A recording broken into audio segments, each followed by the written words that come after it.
Entonces, cuando nosotros pensamos en por qué estas civilizaciones no se han puesto en contacto con nosotros o por qué nosotros no hemos contactado alguna civilización extraterrestre inteligente que pueda comunicarse, la mayoría lo atribuye a esto, a que quizás ellos ya se extinguieron y nosotros todavía estamos emergiendo como civilización. Pero esto es desde el punto de vista científico, desde el punto de vista de ciencias puras o de ciencias exactas. Había hablado en un principio de una habitabilidad también en la cuestión tecnológica. Cuando nosotros hablamos de habitabilidad en ingeniería, nosotros queremos generar las condiciones necesarias para que la vida como la que nosotros conocemos pueda subsistir allá afuera. Y básicamente los 6 pasos necesarios son: uno, el objetivo. ¿Qué planeta es el que vamos a colonizar, por así decir? Dos, determinar qué parámetros tiene ese planeta. ¿Cuáles son los que se parecen a nuestro planeta? ¿Cuáles son los que no son iguales a nuestro planeta? Y a partir de ahí generar ambientes simulados. Aquí, por ejemplo, cuando nosotros queremos mandar alguna sonda a Marte o algún explorador a Marte, generalmente se prueba en homólogos terrestres. Estos análogos terrestres lo que hacen es darnos una idea de cómo es el planeta en esas condiciones. Entonces nosotros generamos un ambiente simulado y a partir de ello realizamos una colonización. Muchos confunden colonización con terraformación, que no es lo mismo. Cuando nosotros llegamos a un lugar y generamos una base espacial, podemos decir nosotros que estamos realizando una colonización, mientras que la terraformación ya habla desde un punto de vista más global. Cuando nosotros amoldamos las características naturales que tiene cierto planeta hacia lo que nosotros requerimos para que la vida pueda subsistir de ahí en esa forma. Y por último, la adaptación, porque ningún artículo te habla sobre una terraformación total. Todos hablan sobre una terraformación hasta cierto nivel. Entonces, el último paso de una habitabilidad cierta en la que nosotros como humanos podamos llegar a otro planeta y podamos subsistir en este planeta es la adaptación. Como último paso, siempre nosotros vamos a necesitar adaptarnos a ciertas condiciones que estén dadas en ese planeta. Por ejemplo, si nosotros nos mudáramos a un planeta que tiene, por ejemplo, como un sol a una gigante roja o a una, no sé, a una enana naranja, pues básicamente la luz que nosotros vamos a recibir de esa estrella va a ser de un color diferente. Y eso, aunque quizás a nosotros no nos parezca algo muy relevante, pero en cuestión de plantas, y no sé si hay algún botánico o algún biólogo entre los que me están escuchando, pero realmente el color, o mejor dicho, la longitud de onda que se emite de la luz, tiene mucho que ver con la forma en la que las plantas absorben esta luz y la productividad que tienen con respecto a los alimentos, con respecto al oxígeno que emiten, entre otras cosas. Hay una frase que me gusta mucho, que es esta que les puse abajo, que es: la Tierra es la cuna de la humanidad, pero la humanidad no puede estar para siempre en la cuna. Suena muy visionario, suena muy futurista, pero es que realmente hacia ese punto vamos. No podemos decir que vamos a estar toda la eternidad en la Tierra, porque empezando la Tierra no es eterna. Aunque nosotros realicemos, por ejemplo, un uso medido de nuestros recursos naturales y una distribución correcta de estos recursos, recordemos que el sol tarde o temprano se va a extinguir. Este sol va a crecer a tal punto que va a tragarse incluso a la Tierra. Algunos pesimistas incluso dicen que incluso va a tragarse a Marte. Entonces nosotros no podemos contar con que la Tierra es eterna. Nosotros como humanidad, o mejor dicho, muchos científicos toman este parámetro de que nosotros como humanidad tenemos que ver más allá, tenemos que irnos más allá, tenemos que buscar otro lugar, porque realmente la Tierra solo es nuestra cuna.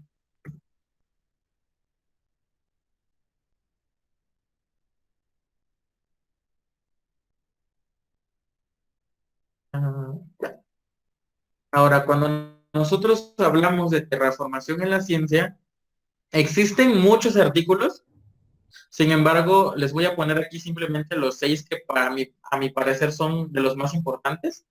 Los primeros dos son de Carl Sagan. El primero fue publicado en 1961 y hablaba del planeta Venus. En este artículo, Carl Sagan habla de que nosotros como humanos podemos enviar algas al planeta Venus y que estas algas pueden básicamente generar una atmósfera con las condiciones necesarias para que la vida pueda subsistir ahí. Más tarde, si no me equivoco, fueron 2 o 3 años después, sacaron un artículo en la que desmienten lo que dice Carl Sagan por los problemas que tenía el, pues, Venus con respecto al azufre, pero sin embargo es un análisis muy interesante y a mi parecer es muy adelantado a la época. Después de esto, en el año de 1973, Carl Sagan vuelve a sacar otro artículo sobre terraformación y habla sobre la ingeniería planetaria en el planeta Marte. Y a partir de ello, él habla de todo lo que nosotros necesitaríamos para poder decir que podemos colonizar Marte y más adelante poder terraformarlo. A partir de ello, otros científicos, como lo que es Haberner, en el año de 1976 sacaron el artículo llamado On the Ability of Mars, en el que en este artículo ellos básicamente hablan de que nosotros, por ejemplo, como seres humanos, podemos generar hasta cierto punto un ambiente sintético apto para nuestra vida. Pero este ambiente no va a ser sostenible, por así decir, a menos de que nosotros generemos un ecosistema. Y a él le llama a esta idea ecosíntesis. Más tarde, Christopher en el año de 1982 saca el primer artículo como tal, hablando formalmente sobre la terraformación de Marte. Y él considera no solamente estos parámetros, sino que también habla de la posibilidad de terraformar este planeta debido al campo magnético que la Tierra tiene. Y más adelante les voy a mostrar a qué se refería exactamente. Tenemos otro artículo como el que sacó Lovelock, que es acerca de la necesidad de emigrar gases de efecto invernadero. Quizás suena un poco irónico porque pues, los gases de efecto invernadero actualmente en la Tierra están acabando con la vida. Sin embargo, recordemos que los gases de efecto invernadero de forma natural generan un bien a la naturaleza porque mantiene la temperatura en este planeta y de esa forma el planeta no se enfría. Sin embargo, nosotros como humanidad, nosotros como humanos, pues básicamente lo que hemos hecho es eh, exceder esos límites de los gases de efecto invernadero que se necesitan y por eso estamos generando el calentamiento global. Por eso es que este autor James lo que hace en su artículo es hablar de la necesidad de emigrar gases de efecto invernadero al planeta Marte para poder terraformarlo.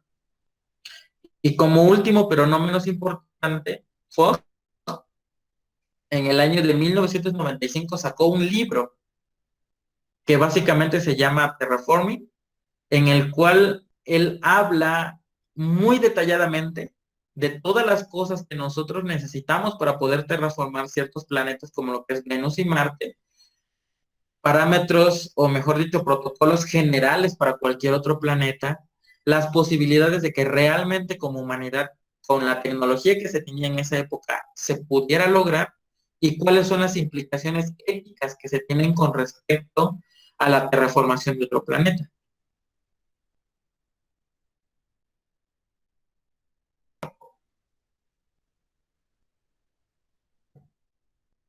Ahora, ¿qué se necesita para poder terraformar un planeta? Los puntos más esenciales que se han sacado en los artículos son, uno, adecuación de la temperatura. Si la temperatura es muy baja, el agua líquida no puede subsistir porque se hace hielo. Si la temperatura es muy alta, el agua líquida no puede subsistir porque solamente sería vapor de agua.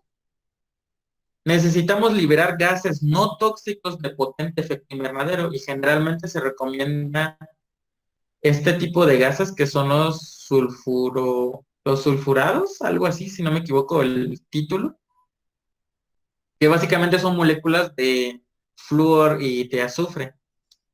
Necesitamos liberar CO2. Generalmente se habla del regolito, sin embargo, hay otras formas también de poder liberar CO2. Necesitamos realizar hasta cierto punto un transporte de agua. Por ejemplo, si nosotros quisiéramos terraformar Marte, y que realmente no hay las cantidades suficientes de agua que nosotros necesitamos en estado líquido, nosotros necesitaríamos llevar parte del agua que existe aquí en la Tierra hacia ese vecino. Necesitamos una protección de la radiación, que es lo que les hablaba con respecto al campo magnético de la Tierra. Necesitamos la creación de ecosistemas sostenibles, incluso aunque no sea apto para los humanos, pero que exista un ecosistema sostenible. Y en este punto, muchos han entrado pues básicamente en implicaciones éticas sobre si es o no es correcto contaminar ciertos espacios con las plantas que nosotros tenemos aquí en la Tierra. Necesitamos aumentar la presión. Recuerden, para que la vida subsista necesitamos al menos 6.1 milibars. Y por último, el transporte de microorganismos, porque recuerden que todas las cadenas tróficas, que todo el ecosistema, todo lo que básicamente la vida está sostenida en nuestro planeta es a través de los microorganismos y de muchos de los procesos que estos microorganismos realizan. Para adecuar la temperatura existen múltiples técnicas, desde recolección de gases de efecto invernadero aquí mismo en la Tierra para mandarlo a otras zonas. Está también pues básicamente la extracción de calor por otros cuerpos. Y por último, y quizás no el menos bonito, pues impactos. Recordemos que, por ejemplo, hace unos días estaba revisando y una forma en la que algunos científicos proponen que podemos aumentar la temperatura de un planeta es a través de bombas de fisión nuclear. Entonces, hay 1000 formas en las que nosotros podemos adecuar la temperatura de un planeta o de un planetoide para que éste pueda albergar la vida. Necesitamos transportar agua, pero ¿de dónde vamos a transportarla? Si nosotros decidiéramos agarrar parte del agua que está aquí en la Tierra y llevarlo a otro planeta, ¿realmente sería una solución? Yo creo que sería más un problema para los que se están quedando en este planeta, porque si ya el agua está escaseando demasiado, imagínense si tuviéramos que mermarlo para llevarlo a otro planeta. Entonces, digamos, las propuestas mm, más interesantes con respecto a cómo llevamos el agua a otros planetas empiezan a partir de esta imagen que podemos ver abajito, que es la nube de Oort. La nube de Oort básicamente es una zona donde existen cientos de miles de cometas llenos de agua. Y aunque suene muy de ciencia ficción de que, bueno, ¿y cómo vamos a mover un cometa para que impacte en cierto planeta que pueda depositar el agua? Realmente ya se están llevando por la Unión Europea este tipo de proyectos. Se quiere mandar sondas, o mejor dicho, ciertas, no sé si llamarlo naves, a ciertos asteroides para que en cierta medida ellos puedan desviar su trayectoria y podamos fijar objetivos directos. Esto se tiene planteado más con el sentido inverso, o sea, realmente lo que se quiere con la Unión Europea es que en un futuro si algún asteroide, algún meteorito quiera golpear la Tierra, pues básicamente nosotros como humanidad podamos evitarlo. Sin embargo, este mismo método puede ser utilizado para que podamos desviar un cometa y que sus parámetros orbitales hagan que este pueda chocar con el planeta que nosotros necesitamos y de esa forma depositar agua en ese planeta. Otra forma menos convencional es producirla a través de compuestos químicos. No sé cuántos de ustedes vieron la película de El Marciano, esa película donde dejan al astronauta en Marte y el pobre pues no tiene suficiente comida y suficiente agua para subsistir. Realmente, así como lo hizo él a través de ciertas reacciones químicas, nosotros podemos generar agua y nosotros podemos obtener agua líquida suficiente para poder básicamente empezar un proceso de creación de vida en cierto planeta, o mejor dicho, de sustentabilidad de la vida en cierto planeta. Y otra de las propuestas, esta imagen que pueden ver aquí, estas como columnas de luz, básicamente lo que ven son pequeños cristales de hielo que está saliendo de Encélado. A mí me gusta mucho Encélado porque, pues, empezando es mi tema de tesis, pero me gusta mucho Encélado porque es un planeta que tiene gran cantidad de agua. Esta luna o este satélite que tiene Saturno, básicamente es agua. Y el anillo más externo que tiene Saturno es precisamente cristales de agua. Y estos cristales han venido a través de las expulsiones que se pueden ver aquí en Encélado. Encélado tiene, podemos decir, criovolcanes que lanzan constantemente hielo al espacio. Y nosotros lo que podríamos hacer como humanidad sería recolectar esta agua, recolectar estos cristales de hielo y poder transportarlos al planeta que nosotros necesitamos terraformar. Necesitamos protección de la radiación, ya sea las tres formas que se han propuesto para poder protegernos de la radiación es a través de películas delgadas, como tipo sábanas que nos puedan proteger de la radiación, poner un campo magnético artificial a través del punto 1 Lagrange de cualquier planeta, o simplemente de forma natural. Si se fijan, este puntito blanco que estoy señalando aquí con el puntero es el planeta Tierra. Y estas líneas onduladas son básicamente el campo magnético de la Tierra. Este color azul es básicamente la radiación ionizante que quiere llegar a la Tierra. Y si se dan cuenta, el campo magnético de la Tierra no solamente es protección para él, sino que hasta cierto punto también es protección para Marte debido a la magnetocola. Toda la radiación que viene dirigida hacia la Tierra se desvía y de esa forma todo lo que existe detrás de ese campo magnético es protegido por este campo magnético terrestre. De esa forma, pues básicamente Marte tiene hasta cierto punto protección de la radiación que viene del Sol a través del campo magnético que tiene la Tierra. Necesitamos la creación de un sistema, de un ecosistema sostenible. Necesitamos llevar plantas, llevar animales que puedan que puedan sostenerse por sí mismos. Y de hecho, una de las propuestas que se han tenido con respecto a qué plantas y qué animales nosotros necesitaríamos llevar, muchos apuntan hacia los organismos genéticamente modificados. Precisamente porque a través de los organismos genéticamente modificados, nosotros podemos darles cierta resistencia, ciertas condiciones ambientales que no son propias de la Tierra. Condiciones ambientales que quizás en ese planeta son totalmente naturales y que a través de esta generación de organismos genéticamente modificados, nosotros podamos generar, no lo sé, una microatmósfera o un microecosistema que pueda subsistir por sí solo.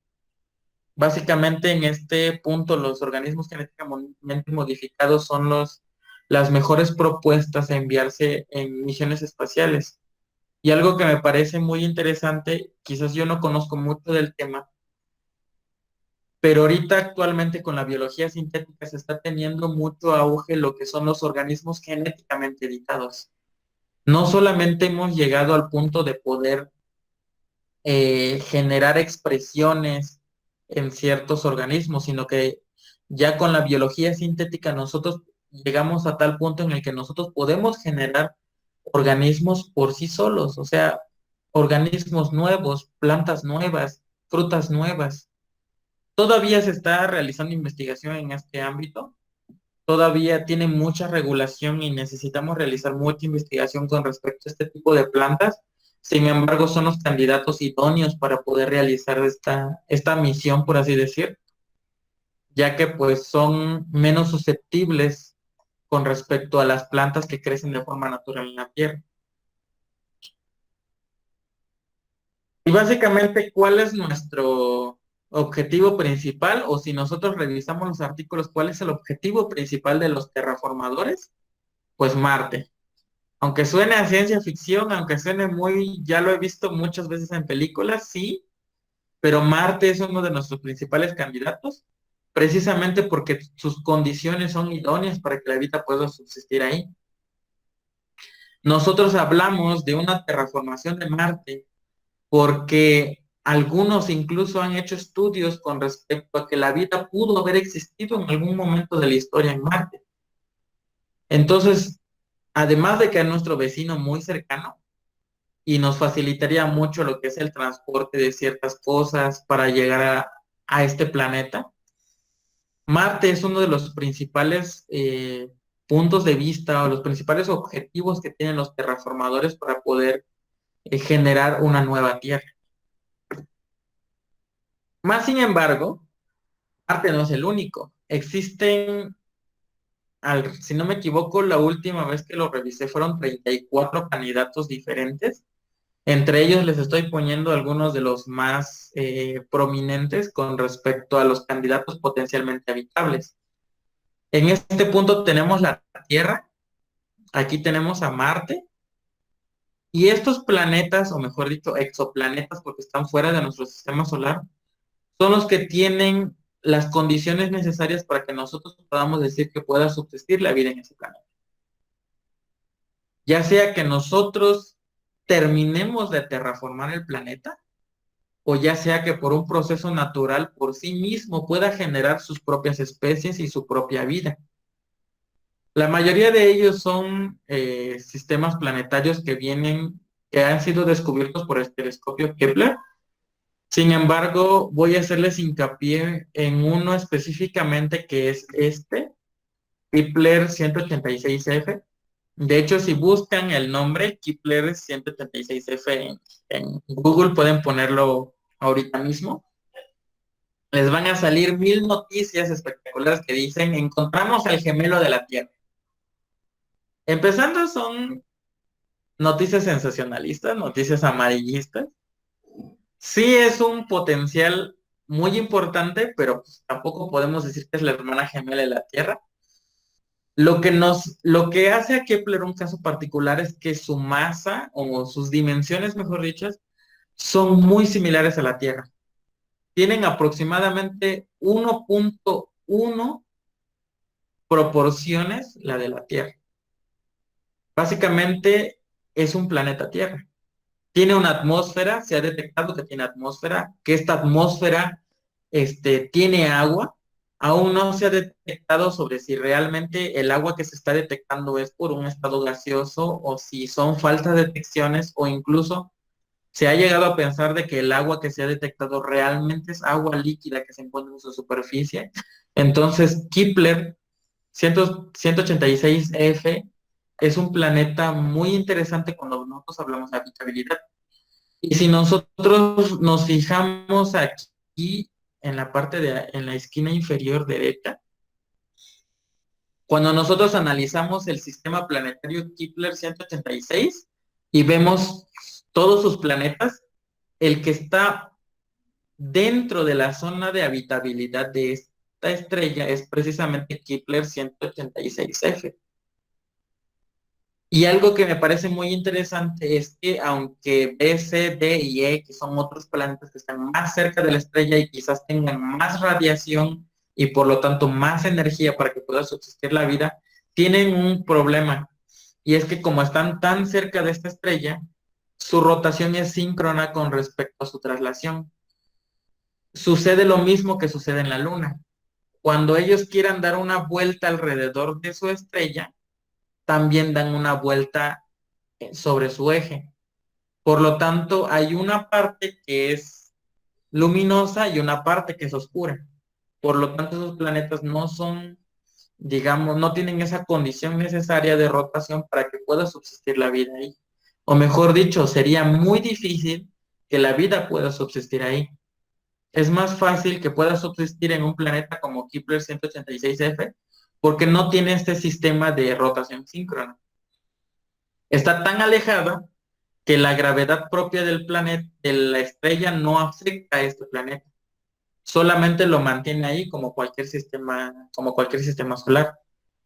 Y el hecho de que esté dentro de la zona de habitabilidad de este sistema solar es muy importante porque nosotros podemos decir que hasta el día de hoy, este es uno de los candidatos más prominentes con respecto a un planeta similar a la Tierra.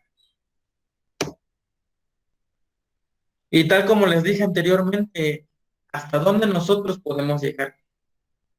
Quizás yo como científico, quizás muchos científicos, mejor dicho, les pueden hablar acerca de, pues sí, vamos a terraformar Marte, pues sí, vamos a terraformar Venus, pues sí, vamos a subir a toda la humanidad en un cohete y vamos a irnos a Kepler, pero realmente, ¿hasta dónde las implicaciones éticas realmente nosotros debemos de considerarlas para decir que podemos terraformar un planeta? Existen tres puntos de vista principales con respecto a la ingeniería de habitabilidad o la ingeniería planetaria, y es precisamente el argumento antropocentrista. Hay muchos científicos que básicamente han dicho que la humanidad tiene que irse y tiene que terraformar otros planetas y tiene que hacer otros espacios del universo habitables por el simple hecho de que la humanidad lo necesita y por el simple hecho de que somos hasta lo que hemos conocido actualmente, la especie más inteligente y la especie más razonable que existe. Pero me parece un punto de vista muy extremista porque estos mismos argumentos pueden aplicarse precisamente aquí en la Tierra como con respecto al gasto de los recursos naturales que nosotros tenemos. El hecho de que nosotros seamos una especie pensante no quiere decir que nosotros no consideremos, por ejemplo, importantes a las bacterias, no consideremos vitales, por ejemplo, a las plantas, que realmente sabemos que son necesarios para que nuestra vida pueda subsistir. Entonces, los argumentos antropocentristas son puntos muy extremistas en el que solamente importa la vida del ser humano, solamente les interesa la vida de la humanidad como tal. Cuando nosotros no hemos pensado, por ejemplo, eh, poniéndoles, por ejemplo, Encélado, que nosotros digamos, vamos a terraformar Encélado, pero resulta que Encélado, cuando nosotros llegamos, tiene especies de microorganismos, y son microorganismos que no conocemos aquí en la Tierra. Si nosotros llegamos y terraformamos este planeta, mejor dicho, esta luna, nosotros estaríamos acabando con este proceso natural que este propio planeta o que esta propia luna pueda tener. Entonces, ¿hasta dónde nuestras implicaciones como humanidad pueden llegar para decir que nosotros tenemos el derecho de poder llegar al planeta que nosotros querramos y poder amoldarlo a nuestra forma? Argumentos contrarios a este, que son básicamente los argumentos biocentristas, los argumentos biocentristas hablan de que como humanidad tenemos que vivir y tenemos que morir en el planeta Tierra. No hay especie más importante, no hay especie más importante, ni una ni otra. Todas las especies son importantes. Y por el simple hecho de llegar a un planeta en el que nosotros podamos descubrir algunas especies y podamos interrumpir su ciclo natural de vida, nosotros por ese simple hecho no debemos de salir de nuestro planeta Tierra y debemos aislarnos de tal forma que no podamos contaminar el espacio.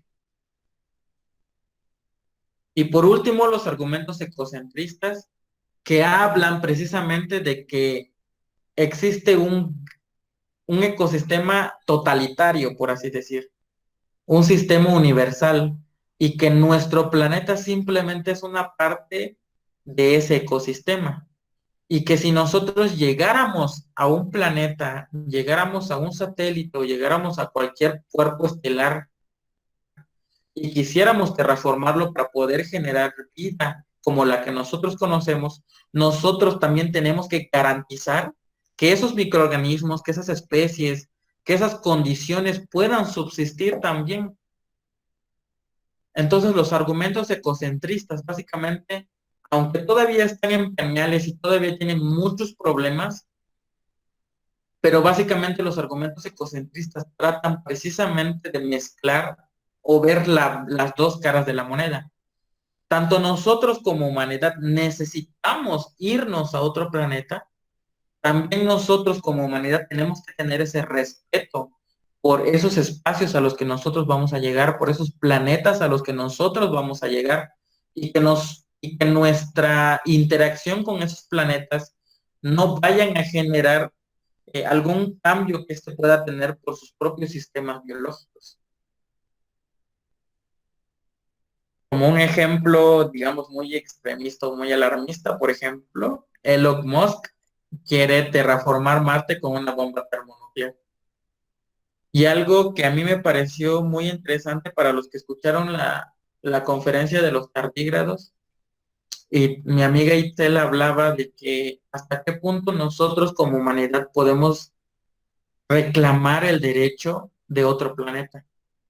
¿Realmente nosotros tenemos esa autoridad ética o esa, podemos decirlo así, ese derecho concedido por el simple hecho de ser personas, o mejor dicho, seres pensantes, para poder llegar a otro planeta y amoldarlo tal y como nosotros querramos?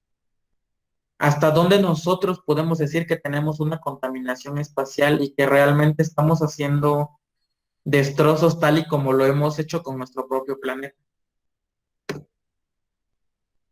Y ya para terminar, para no hacerla más larga, porque creo que ya me pasé un poquito del tiempo, ¿hacia dónde nosotros nos dirigimos? Realmente las investigaciones que nosotros tenemos actualmente son precarias. Todavía no hemos siquiera terminado de colonizar la Luna, ni siquiera la hemos intentado terraformar. Entonces nosotros, si nosotros vemos a un futuro, quizás desde un punto de vista un poco menos científico, ¿realmente creen que nosotros podamos llegar hasta ese punto? ¿Creen que nosotros ya realmente podamos llegar a otro sistema planetario y adueñarnos de un planeta? Sin duda, no dudo, no tengo duda alguna de que nosotros podamos llegar y podamos hacerlo en algún futuro. Pero también lo último a lo que quería hacer referencia es que nosotros pensemos un poco más en cuáles son nuestras ambiciones, cuál es nuestro sistema de pensar. Realmente, como yo les decía anteriormente, tenemos esa autoridad para poder adueñarnos de cualquier planeta que nosotros querramos. Tenemos esa autoridad para poder intervenir en cualquier sistema biológico que podamos encontrar ahí afuera. Estas son mis referencias y espero que les haya gustado. No sé si alguno de ustedes tiene alguna duda o alguna pregunta. Este es el momento de realizarla.